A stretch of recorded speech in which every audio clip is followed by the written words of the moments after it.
Welcome to Telugu garden. మీ మల్లె చెట్టు పూలు సరిగా పూయట్లేదా? అందమైన మల్లెపూల పరిమళంతో మీ గార్డెన్ నిండాలనుకుంటున్నారా? అయితే నేను వీడియోలో చూపించిపోయే ఎరువులు, చెప్పబోయే చిట్కాలు మీరు కనుక పాటిస్తే మీ మల్లె మొక్క పాలని కురిపిస్తాయన్నమాట. ఇది గులాబీ మల్లె అంటే పెద్దగా వచ్చేస్తుందండి ఈ మల్లె పువ్వు. అయితే ఈ వీడియోలో నేను చెప్పబోయే ఈ ఎరువుని మన గార్డెన్లో మల్లె మొక్కకే కాదండి, ఏ మొక్కలకైనా సరే ఇచ్చుకోవచ్చు. పూలైతే చాలా బాగా పూస్తాయన్నమాట. అయితే అది ఎలా చేయాలో చూసే ముందు ఇప్పటివరకు మన ఛానల్కి సబ్స్క్రైబ్ చేయకపోతే సబ్స్క్రైబ్ చేసుకోండి. బెల్ ఐకాన్కి క్లిక్ చేస్తే నేను పెట్టే ప్రతి వీడియో మీ దాకా నోటిఫికేషన్ రూపంలో వచ్చేస్తుంది.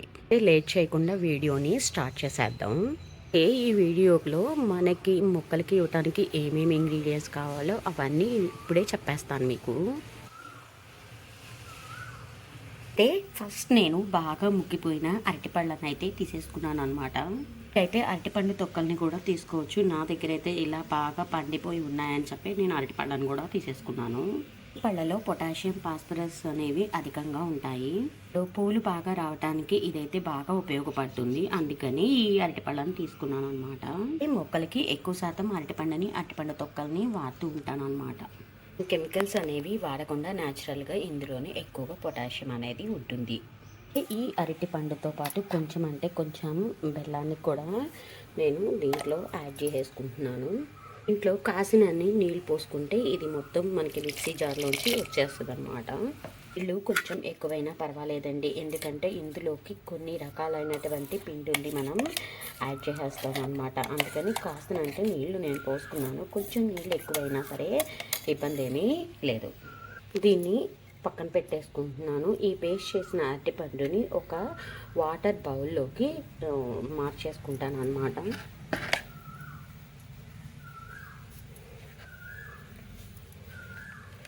ఇది ఈ వాటర్ బౌల్లోకి నేను మార్చేస్తున్నాను దీని అంతటిని. ఇలా మొత్తాన్ని కూడా వాటర్లో కలిపేసుకున్నాను అనమాట. అరటిపండు మిక్సీ పట్టేసిన మెత్తటి పేస్ట్ మొత్తాన్ని కూడా ఈ వాటర్లో ఇలా కలిపేసాను. ఇంగ్రీడియంట్స్ అయితే ఇది శనగపిండి అనమాట. ఇది శనగపిండి ఉండల్లాగా కట్టేసి కొంచెం పాడైపోయింది, అందుకని ఇది ఒక 2 స్పూన్స్ అయితే ఉంటుంది. ఈ ఫెర్టిలైజర్కి మీకు ఎంత అయితే అవసరపడుతుందో చూసి తీసుకోండి. నేను 2 అరటిపళ్ళు 2 స్పూన్ల శనగపిండిని అయితే ఇందులోకి తీసుకుంటున్నాను అనమాట.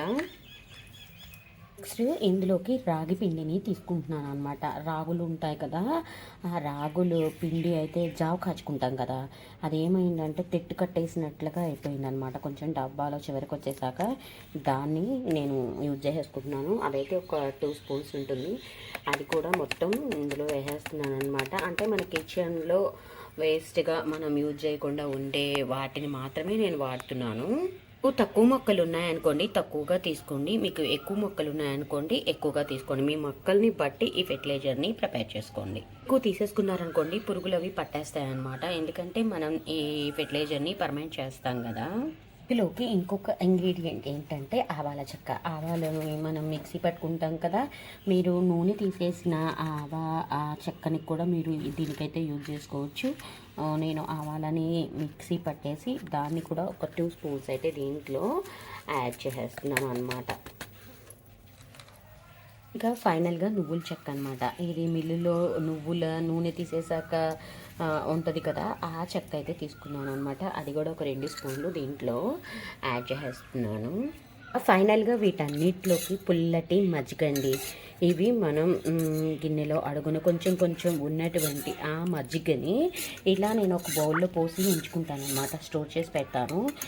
ఈ పుల్లటి మజ్జిగ కూడా మన మొక్కలకి చాలా అయితే బాగా యూజ్ అవుతాయి. కాబట్టి ఈ మజ్జిగని కూడా నేను దీనికి యాడ్ చేసేస్తున్నాను. ఇదంతా వేసి బాగా కలిపేసుకోవాలన్నమాట. ఎందుకంటే ఈ నువ్వుల చెక్క, ఆవ చెక్క ఇవన్నీ వేసాం కదా, గట్టిగా ఉంటాయి అన్నమాట. ఇలా పైకి కిందకి బాగా కలిసేలాగా కలిపేసుకోవాలి. 2 రోజుల్లో అయితే బాగా కలిసిపోతుంది. నేను దీన్ని అయితే 3 రోజులు పులియబెడతాను. 3 డేస్ దీంట్లో నానబెడతాం కాబట్టి ఇది నానిపోతుంది, ఇబ్బంది ఏం లేదు. నువ్వుల చెక్కలో అయితే కాల్షియము ఎక్కువ ఉంటుందన్నమాట. ఇంకా కోడిగుడ్డు పెంకులు అవి వాడలేని వాళ్ళు ఈ నువ్వుల చెక్కని చాలా బాగా వాడుకోవచ్చు అనమాట మొక్కలకి. దీన్ని అయితే పక్కన పెట్టేయాలి. 3 రోజుల తర్వాత దీన్ని అయితే మనం మొక్కలకి ఇచ్చేసుకోవచ్చు. డేస్ తర్వాత ఇలా బుడగలుగా వచ్చేస్తుంది. దీన్ని డైరెక్ట్గా అయితే వేసేసుకోకూడదు. దీన్ని డైల్యూట్ చేసి మొక్కలకి వేయాలి. ఇంకా మల్లె మొక్క ఆకులన్నీ తీసేసాక అప్పుడు మనం ఈ ఫెర్టిలైజర్ ఇవ్వాలన్నమాట. ఇక్కడ ఒక విషయం చెప్పడం మర్చిపోయాను. మల్లె మొక్కకి మొగ్గలతో ఉంటే కనుక ఆకులు తీయకండి, మొగ్గలు లేకపోతే మాత్రం ఆకులన్నీ తీసేసేయండి.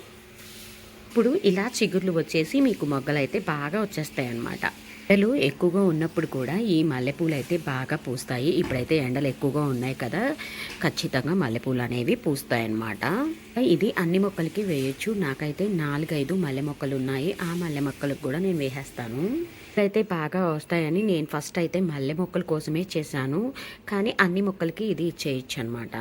మీరు కూడా ఈ ఎరువుని చెప్పక ట్రై చేయండి. ఇది మొక్కలకి చాలా బాగా అయితే ఉపయోగపడుతుంది. అండ్ ఈ ఎరువు ఇచ్చిన వారం రోజుల నుంచి మనకి మొక్కలు రావడం స్టార్ట్ అయిపోతాయి అన్నమాట. ఇంకా దీన్ని ఎలా డైల్యూట్ చేయాలంటే 1:10 రేషియోలో డైల్యూట్ చేయండి. ఎందుకంటే ఇందులో మనం నువ్వుల చెక్క, ఆవ చెక్క ఇవన్నీ వేసాం కదా, అవన్నీ కూడా వేడి అవుతాయి మొక్కలకి. అందుకని మీరు బాగా వాటర్ డైల్యూట్ చేసి ఎంత పల్చగా వీలైతే అంత పల్చగా మొక్కలకి ఇవ్వడానికి ట్రై చేయండి. ఇలా చేస్తే కనుక మీకు మల్లెపూలు వర్షమేనండి, చాలా చక్కగా పూస్తాయి. ఇప్పుడు నా మొక్కలకి ఎలా అయితే మల్లెపూలు ఉన్నాయో మీకు కూడా అలాగే పూసేస్తాయి. ఇంకా ఈ వీడియో కనుక నచ్చితే లైక్ చేయండి, అవసరం అనుకున్న వాళ్ళకి షేర్ చేయండి. Happy gardening. Bye bye.